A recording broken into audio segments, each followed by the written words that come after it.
தேவனுடைய பரிசுத்த நாமத்திற்கு மகிமை உண்டாவதாக. இன்றைய தியானம் தாழ்மை.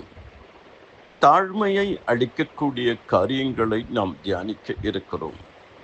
தாழ்மை என்பது கிருபைகளின் அரசு. தாழ்மை என்பது பரலோக ராஜ்யத்தின் பொக்கிஷங்களை திறக்கக்கூடிய ஆவிக்குரிய திறவுகோல். தாழ்மையை தேவன் விரும்புகிறார். தேவன் தாழ்மையாக இருக்கும்படியாக நம்மை அழைக்கிறார். தாழ்மையின் முழு உருவமே இயேசு கிறிஸ்து தான்.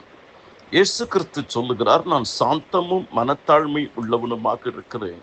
என் நுகத்தை உங்கள் மேல் ஏற்றுக்கொண்டு என்னிடத்தில் கற்றுக்கொள்ளுங்கள்.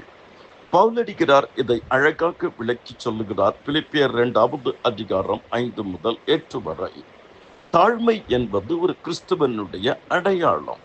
உண்மையான மதம் என்பது வேதத்திலே தாழ்மைதான். அதனால்தான் என் நாமம் தரிக்கப்பட்ட என் ஜனங்கள் தங்களை தாழ்த்தி என்று சொல்லப்படுகிறது. மீகா 6:8 மனுஷனே, அவர் உனக்கு நன்மை இன்னதென்று அறிவித்திருக்கிறார்.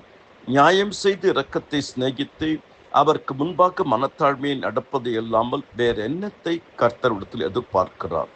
நாம் மனத்தாழ்மையை தேட வேண்டும். மனத்தாழ்மையை அணிந்து கொள்ள வேண்டும். மனத்தாழ்மையை கற்றுக்கொள்ள வேண்டும். நாம் ஒருவருக்கொருவர் மற்றவர்களை நாம் மேன்மையாக எண்ண வேண்டும். மனத்தாழ்மை என்பது மனரம்யம். மனரம்யமோ நித்திய விருந்து. கர்த்தருக்குள் அருமையானவர்களை, மனத்தாழ்மை இவ்வாறு சொல்லுகிறது, ஒன்றையும் வாதினாலாவது விண்பெருமையினாலாவது செய்யாமல் மனத்தாழ்மையினாலே ஒருவரைக்கொருவர் தங்களிலும் மேன்மையாக எண்ண கடவர்கள். தெய்வன் தாழ்மை உள்ளவனுக்கு கிருபையை அளிக்கிறார்.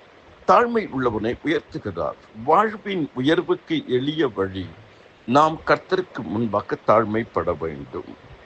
தேவன் பெருமை உள்ளவனுக்கு எதிர்த்து நிற்கிறார். தாழ்மை உள்ளவனுக்கு கிருபை அளிக்கிறார் என்று சொல்லப்படுகிறது. தாழ்மையை இருக்கிற இடத்துல நாம் பார்க்கலாம், தியாக அன்பு இருக்கும் என்று சொல்லப்படுகிறது. மார்க் 10:45. கர்த்தருக்குள் அருமையான தேவ ஜனமே, தாழ்மைக்கு பெயர் பெற்றவர், தாழ்மைக்கு எல்லாத்துக்குமே அதிகாரி, தாழ்மைக்கு முன்மாதிரி நம்முடைய ஆண்டவராகிய இயேசு கிறிஸ்து. அதனால்தான் தன்னைத்தான் தாழ்த்துகிற எவனும் உயர்த்தப்படுவான். தாழ்மைக்கு பெயர் பெற்றவர் அப்போஸ்தலர் பவுலடிக்கிறார் கூட. பாவிகளில் பிரதான பாவி என்று தன்னைத்தானே சொல்லிக் கொள்ளுகிறார். அப்போஸ்தலரின் கடைசியானவர் என்று அவரை சொல்லுகிறார். கர்த்தருக்குள் அருமையான தேவச்சனமே, நீங்கள் மனம் திரும்பி பிள்ளைகள் போல் ஆகாவிட்டால் பரலோக ராஜ்யத்தில் பிரவேசிக்க மாட்டீர்கள் என்று மெய்யாகவே உங்களுக்கு சொல்லுகிறேன். தாழ்மை என்பது ஒரு கிறிஸ்துவனுடைய ஆவிக்குரிய அடையாளம். கர்த்தர் தாமே உங்கள் ஒவ்வொருவரையும் அபரிமிதமாக ஆசீர்வதிப்பாராக. புனித மரியாள் அவர்கள் சொல்லுகிறார்கள், தேவன் அடிமையை தாழ்மையை கண்ணோக்கி பார்த்தார் என்று. கர்த்தருடைய கிருபை உங்களை வழிநடத்துவதாக. உங்கள் அனைவருக்காகவும் ஜெபித்திருக்கிறேன், தொடர்ந்து ஜெபிப்பேன். கர்த்தர் பெரிய காரியங்களையும் புதிய காரியங்களையும் அரிய காரியங்களையும் அதிசயமான காரியங்களையும் ஆச்சரியமான காரியங்களையும் கிரகிக்கக்கூடாத காரியங்களையும் செய்வார். ஆமேன், ஆமேன்.